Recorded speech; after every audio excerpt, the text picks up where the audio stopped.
Odinana Igbo, Odinana Buzando, if I know where all your native Bunasi, Ugochi, Ugochi, Bambasi, on it. So to Nabali on Nankuzi, Eze-Ana, Ugochi tubelu. Odinana oraifite, onye mgbasa ozi, oziọma ọdịnala gaba n'ihu. Eze-Ana Ugochi tubelu, onye mmanya jem ọnụ. Ọdịnala bụ ụzọ ndụ gaba n'ihu.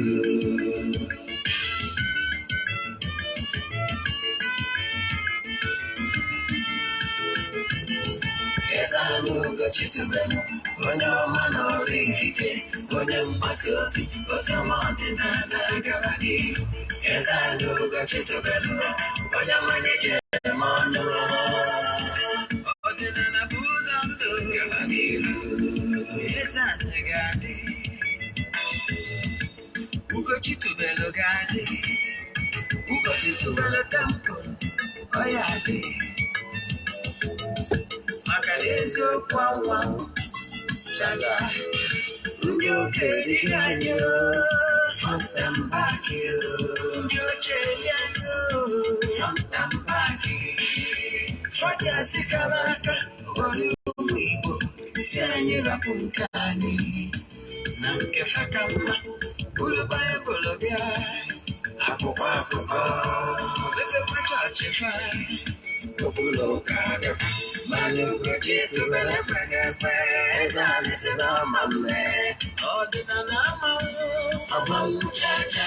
Oge ọbụla ọ na-eti, ọ nọ na nkuzi. Chukwu abịa ma gbaa ube, ọdịnala ya dị. Eze-Ana Ugochi tubelu, onye ọma na oraifite, onye mgbasa ozi, oziọma ọdịnala gaba n'ihu. Eze-Ana Ugochi tubelu, onye mmanya jem ọnụ. Ọdịnala bụ ụzọ ndụ gaba n'ihu. Ụtụtụ ọma na ụmụ ọdịnala Igbo, abịakwa m n'oge awa nke eziokwu, oge anyị ji awa eziokwu niile agba, nke ọ bụ m nwa bụ Ogbuefi Eze-Ana Ugochi tubelu na-anọ n'isi ya. N'ụbọchị taata bụ nkwọ, asị m na nkwọ ya kwụtara anyị ihe ọma ma kwọpụrụ anyị ihe ọjọọ. Asị m na kakaka ya ama anyị na jijiji ya ama anyị. Asị m onye echeche ihe ọjọọ ya eme anyị ya ma onwe ya.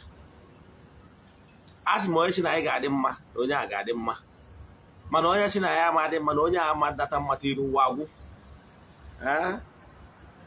Onye si ihe ọjọọ mee anyị, onye a nwee ọdachi ise. N'ụbọchị tata n'oge awa nke eziokwu, anyị bịakwalụ ka anyị kụziere gị ihe niile ị kwesịrị ịma ga-enyere gị aka na ndụ. Maka ndị ọ bụ taa bụ izi ha na-afụ m, afọ mbụ Ogbuefi Eze-Ana Ugochi tubelu na oraifite. Abụ m onye isi nchụaja na Ugochi tubelu ọdịnala temple. Anyị na-agba afa miri emi, lụkwazi ọrụ mmụọ dị iche iche. Abụkwazi m onye isi nchụaja na ọdịnala Restoration Prayer Ministry, bụrụkwazi onye mgbasa ozi ọdịnala Igbo. You can call me an ọdịnala evangelist, I will answer. N'ụbọchị tata, isiokwu anyị ji bịa n'ụbọchị tata bụ ihe niile, ihe ndị ọzọ ị kwesịrị ịma na ihe ndị ị kwesịrị ime dịka onye bụ onye ọfụ n'ọdịnala Igbo. Maka na ihe anyị ji abụ anyị na-eme, anyị na-akọwarụ gị etu ọ ga-esi doo anya step by step bụ na a na-egosi nwata awọ na ikpe okwute, a na-emetụrụ ya aka maka na awọ na okwute yiri. Maka na if you don't know what you should know, you are bound to be making some mistakes, and those terrible mistakes will cost you a lot. Now, ọ nya bụ ihe ị kwesịrị ịma. mana bifo anyị gaba n'iru echefukwana na ụbọchị Mọnde na ụbọchị Tọzdee bụ ụbọchị anyị ga-enwe ọdịnala administreshọn na Ugochi bụ ọdịnala tempụl. Ụbọchị ndị a bụrụ ụbọchị anyị ji achụ àjà ihe mme atọ, ụbọchị na-abụ for counseling and ụbọchị anyị ji ekwubi okwu n'aha Chukwu Okike nke pụrụ ime ihe niile, onye ike niile si n'aka ya bịa.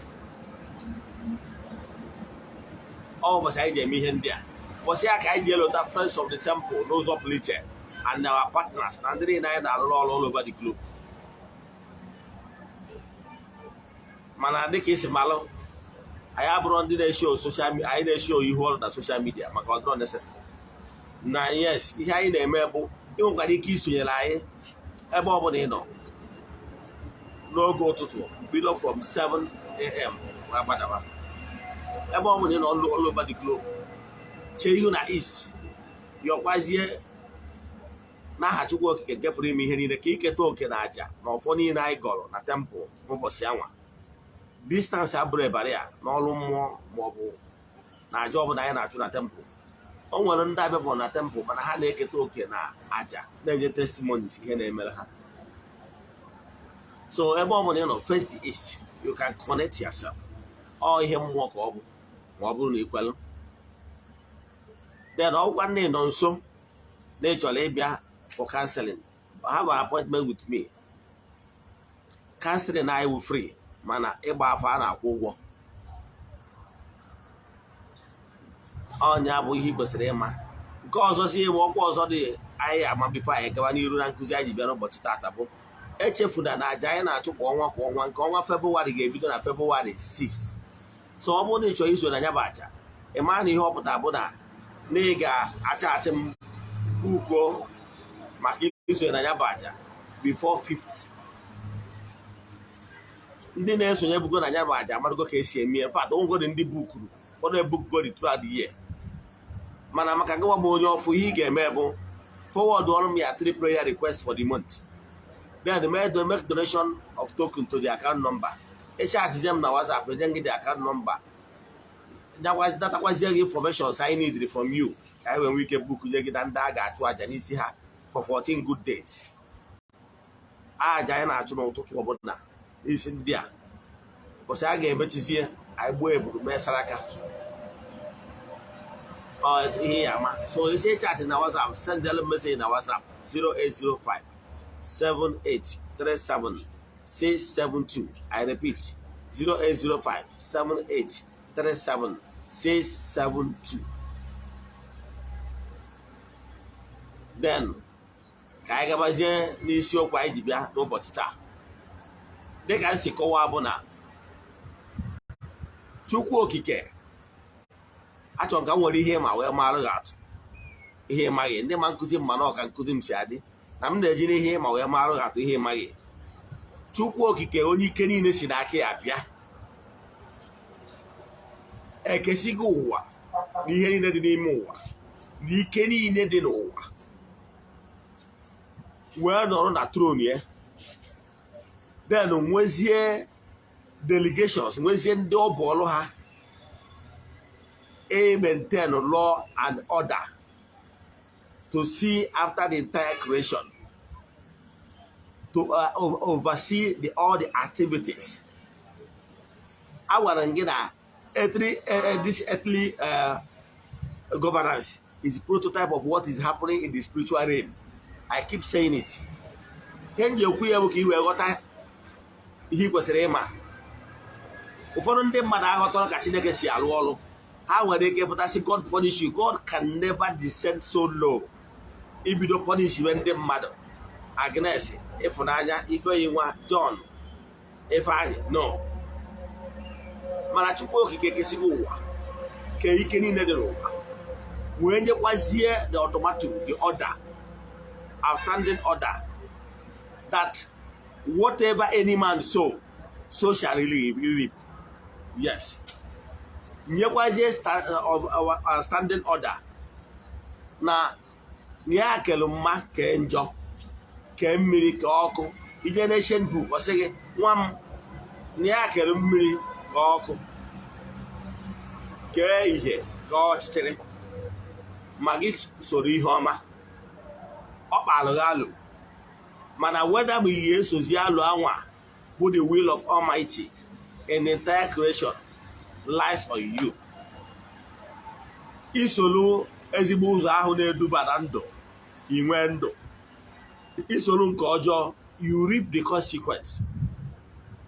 So Chukwu okike nwoke etu a ka esi wee bịa nwee ọbụna na onye isi ala na-achị Nigeria enwego ministers, nwee parastatals, nwee the agents of government, nwee ndị ọrụ agha na-eji ọgụ, nwee ndị uwe ojii na-afụ ka maintain law and order, nwee judiciary ndị ọ bụ ọrụ ha onye daa iwu ekpe ya ikpe eje lụọ ya. So ihe niile ahụ to maintain law and order. So mana before ndị ụwa enwe ụdị ihe dị etu a, Chukwu okike enwego orie ihe dị etu a in the laws of nature. So Chukwu okike emegie na-enwego ndị angel ya ndị ọ bụ ọrụ ha to oversee the entire creation, na ndị ọ bụ ọrụ ha ịkwụkwazi onye ọbụla ụgwọ ka ọrụ ya si dị, na ndị ọ bụ ọrụ ha ịpọnishi onye ọbụla nke mejerụnụ. Ịghọtara ya?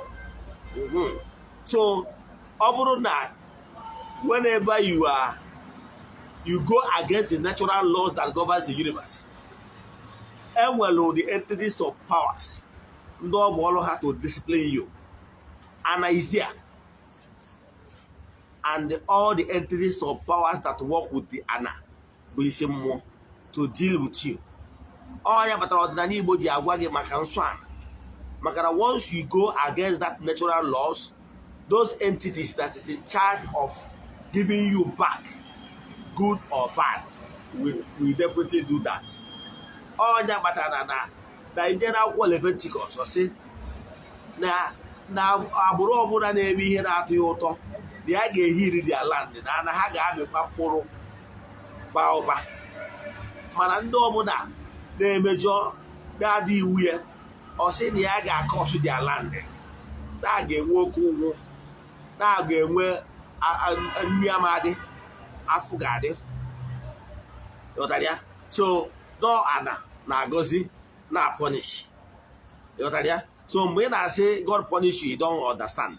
It's like belittling God. God cannot descend solo to start flogging you. Ịghọtara ya? Ọnọdụ ka ịnọkọta kịta ịda iwu na court, ị na-ehope na Mr. President ga-abịa were ịtarị na-apịa gị. Yes, ọ bụrụ na o nwere iwu ịdala and the judge found it necessary, need deserve some cane, it needs to be cane some latches, enwere ndị ga-eme. Ịghọtara ya? So ihe na-achọ ịkọwalụ gị bụ for gị nwa iri ulu ma ketakwa ihe ọma dị n'ụwa, you must align yourself with those forces of nature that oversees the entire creation. They are the ones that will bless you by that simple order given to them by the Almighty Father. And if you build what I call personal relation, PR, with those entities of powers, mana mgbe ọbụla ị na-egeletere ha, then ha agbanyere film. Mgbe ọbụla ị na-egeletere ha, I can tell you it can never succeed. So ọnya ka anyị dị maka ebe taa. Anyị ebidogo na nke mgbe anyị kụziri wee gwa gị na eburu onye ọbatara ọfụ n'ọdịnala na ihe ị kwesịrị ịma. Ọdịnala abụrụkwa magic. Ọdịnala abụrụ get rich quick. Maka ndị mmadụ na-eji mindset of kedu ya na-akpụ ya anwansi. Yes, anwansi abụrụ ọgwụ ọkụ ị nwere idea, and anwansi abụrụ ọdịnala. So and ụfọdụ ndị mmadụ ji mindset of ndị ụka ọbịa ndị eriri eri welu bata n'ọdịnala. Atara m ha maka na akọwara ọrụ ha. Most of them are not properly built from step by step. And onye ka m bịara ịkọwara gị taa chighọta ihe bụ ọdịnala. Ọdịnala abụrụ n'ime ọdịnala tata mkpa gị niile dị n'ụwa agwụ. Ọ dịrọ possible, because as long as you are living in this gross material, you must face challenges. It's part of life. Mana ihe anyị na-achọ ikwu bụ ka challenges yi na-abịara gị bụrụ those natural ones. Yes, enwere some challenges of life with natural ones. Nwee challenges of life mmadụ metara onwe ya, nwee nke mmadụ mere ibie. All downward that ụdị ihe ndị a bụ ihe dị stoppable. Ihe ndị anwa mmadụ metara onwe ka anyị sịrị gị n'ime ọdịnala sọba nsọ ana na those things you will stop because you will turn a new leaf. Therefore, those things, repercussion of those things ị na-eme in the past ama emezi. Nke bụ abụ na mmadụ ama eri oke gị maka na ejiri ọnwa adịbe eme mgbọrọ. Ịghọtara ya? Oke a na-eri ihe onye mụ anya, mana ọ bụrụ na ị na-alahụ ụra n'ụdị ụka ọbịa, onye abụ na ya eri oke gị. Maka na ọ bụrụ na ị bụ onye gị na chi gị dị n'udo, gị na ụmụ mmụọ gị na ha so dị n'udo, gị na entities of powers adị n'udo, mmadụ ama eriwo uwe ọrụ. Ịghọtara ya? Mmadụ ama eriwo uwe ọrụ maka na ejiri ọnwa adịbe eme mgbọrọ. Example, ị ma na before ndị mmadụ ụfọdụ nwere ike isi ka o je hypnotize gị ma ọ bụ jee mee ihe ọjọọ dị iche iche iji wee megide gị. Onye ahụ nwere ike onwugo na oje na be dibịa na-alụ ajọ ọrụ, maka enwe dibịa na-alụ ajọ ọrụ, dibịa na-alụ ọrụ ka ọ gwọọ ọgwụ megide gị. Ihe o nyere dibịa ahụ bụ ego, dibịa ahụ ji wee gote anụmanụ ọfalụ mmụọ anwa na-alụ ọrụ ọjọọ. Ịghọtara ya? Ọlụ ka o dipụrụ ya, mana maka ihe na gị nwere onwe gị nwekwuru mmụọ na-ekwuru gị mmụọ ọma, maka na enwere mmụọ ọma wee mmụọ ọjọọ. O nwere mmụọ ọma na-ekwuru gị, mmụọ ị na-echukwa, ọ bụrụgo ya backbone. So mgbe ndị anwa na-alụ ọrụ ọjọọ from the dark region esendịrị ha to come after you, ọ bụrụ na ha bịakwa ịbịa buso gị agha, ebu n'afọ ndị kwa atụrụ, maka na ndị anwa wụrụ ya bodyguard, ndị mmụọ ndị anyị na-echukwa maara ihe ha ma. Therefore, they will not harm you. Ị na-afụ na these are our prominent personalities. They move with convoys. You know why? All to scare away men of underworld. Ndị na-achọ ịpụnara ha ihe. Ịghọtara ya? Etu a ka ọ dịkwara mmụọ. So ka a ghara ịha amụ ha in any way, they move with escorts. Etu a ka ọ dị, gị nwere onwe gị chukwa mmụọ gị na ha so ka ọ bụrụ ha bụrụ ya spiritual escort. Ịghọtaghị ihe o ji wee dị mkpa. Maka na ọ bụrụ na ị chụkwara iwere ya spiritual escort, anwụrụ gị gbaa ka kparakwukwu. Ịghọtara ya? Ịfụ na ọ dịrị gị easy to have access to you. Ka mmanụ ga-atụ ọzọ, ndị Igbo na-atụ ilu si na ọ bụrụ na chi onye adịghị n'izu na isi na-achị ya awọ, meaning if Yachi does not concur, if Yachi does not concur with any evil plan against you, it means that you will live long and grow gray hair. What you mean?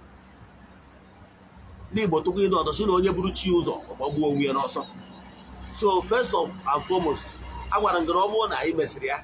Ihe izi ga-emegoro bụ ihe gbasara chi gị.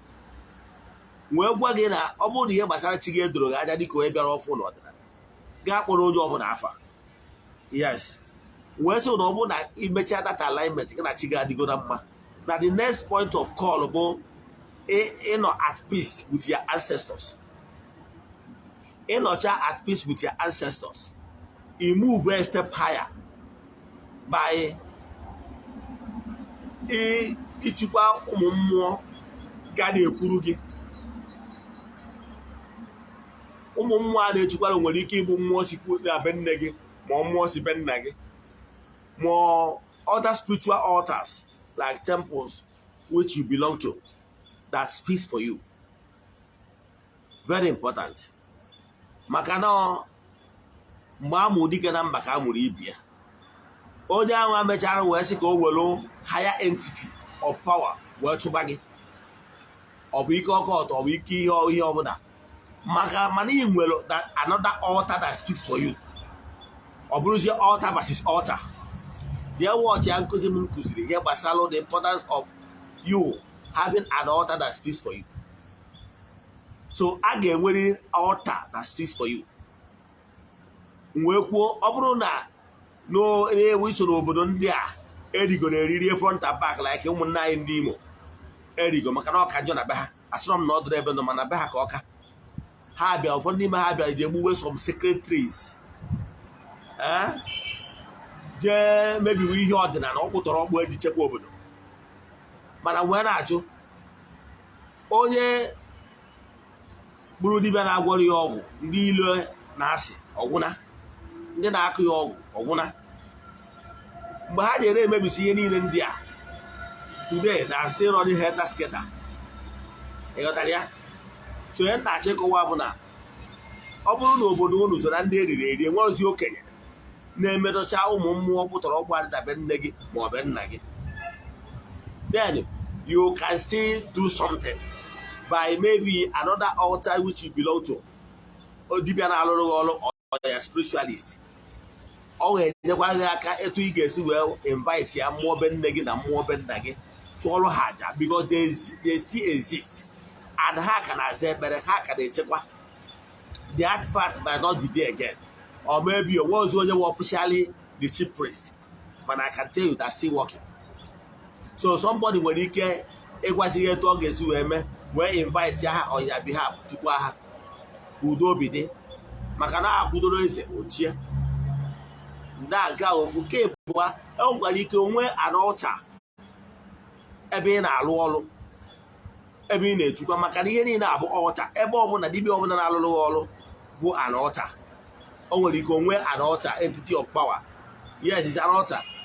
Ọ bụrụ na mgbe ị na-eje ụka ọbịa ndị ụka Rom bụ an altar, ndị Anglican an altar, Methodist an altar, okpere niile ebe na ebe ị na-eje ministry an altar because e nwere ike ejigwube ya bụ ihe. So mana ekwesịrị ka e nwee ike altar that speaks for you.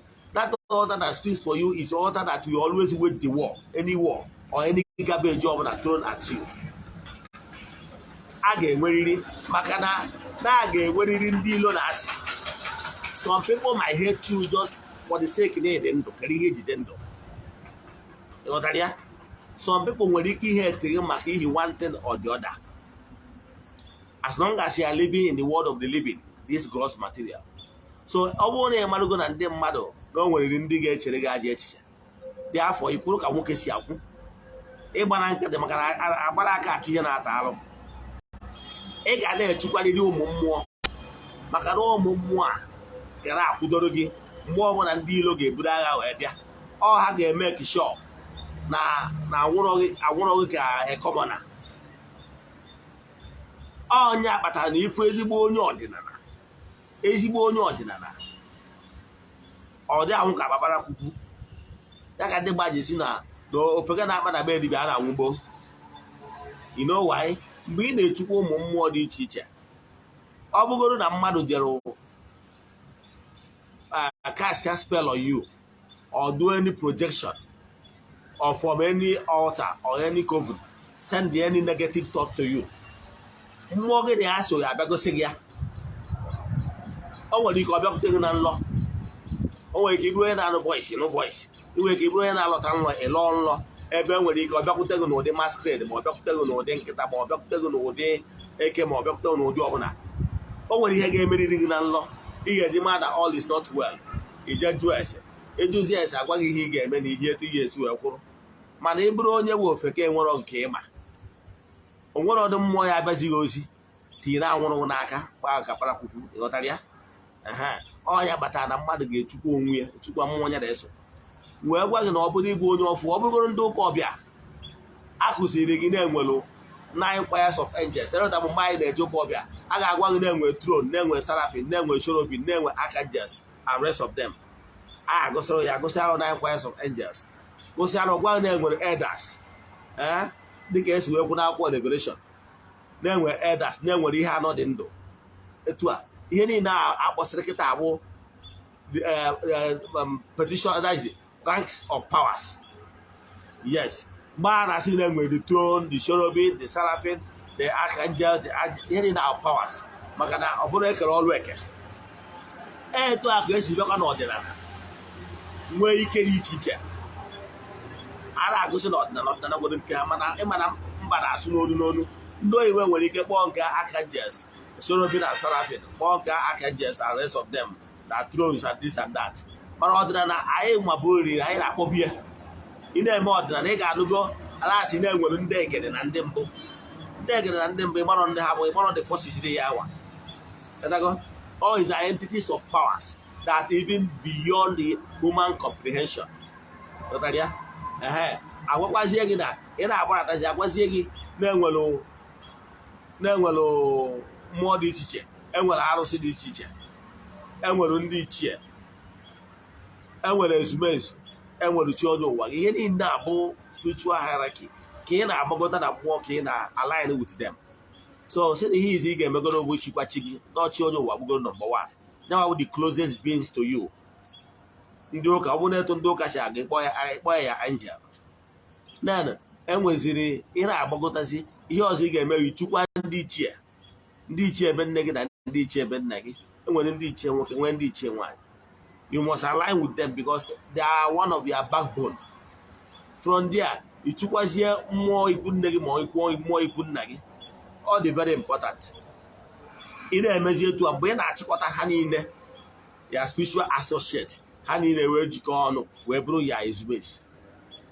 So ọ bụrụ ihe a na-ama jọm, ọ bụrụ ihe ọ ya wepụta n'ọdịnala isi na ime chukwu ụmụ ihe ndị a na ihe chọrọ ụwụ ka ije gwọọ ọgwụ ka ị wee nwe akụnụba. Mmadụ niile ama enwe akụnụba ịkwọ ọkụ ịma. Mmadụ niile ama enwe akụnụba. Akụnụba ya na-ekwu ụwa akụnụba ego maka na ekwu a na-akụba obi ndị mmadụ agbaje n'ego. Mana mmadụ niile ama enwe akụnụba ego bụrụ milionia. Ije na agba ochie o nwere ebe Chukwu oge na-agwa ụmụ Izrel sị ya na ya ga-eziga ha na mmiri aṅụ na mmanụ aṅụ dị, mana na ya ma eweziga ụmụ ogbenye n'etiti ha. A ga-enwerịrị ndị ga-anọkwanụ na-alụ nka ma ọ bụ nke ọzọ. Mmadụ niile ama abụ ịmpọta, mmadụ niile bụrụ ịmpọta ka onye ya egozi nke atụrụ atụ. Etu a ka esi ke. Ada enwere ọgaranya dị iche iche, enwere ọgaranya ego, nwee ọgaranya arụ ike, nwee ọgaranya ogologo ndụ, nwee ọgaranya amamihe, nwee ọgaranya ọmụmụ. Ịghọtara ya? O nwere ike ị na-enye nnukwu mmadụ anyị na-ene anya sị na onye ahụ bụcha riches, mana o nwere ike o nwere ọmụmụ nwa.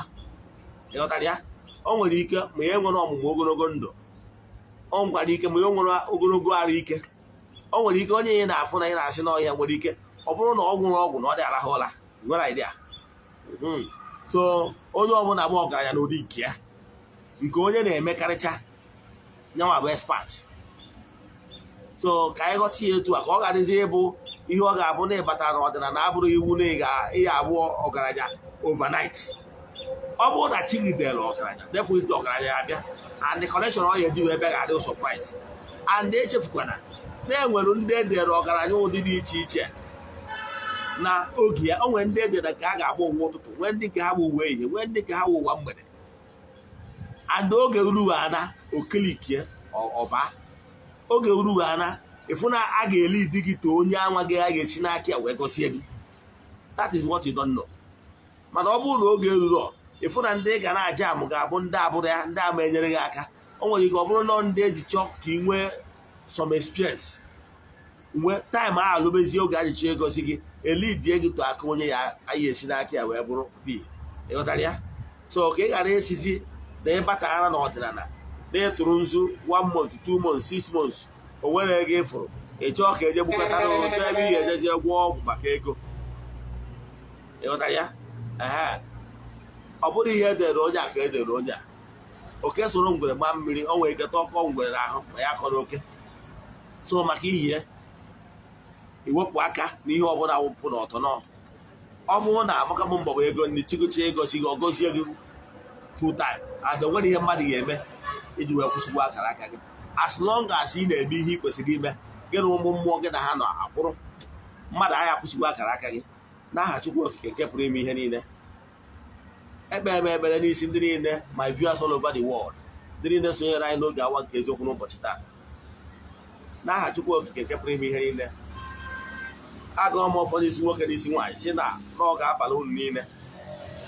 Ndị na-achọ fevọ na ha ga-enweta fevọ, ndị na-achọ mpụrụ na ha ga-enweta, ndị na-achọ pepa visa na ha ga-enwe, ndị na-achọ dọkụmentị akwụkwọ obodo ha nọ na ha ga-enweta ya.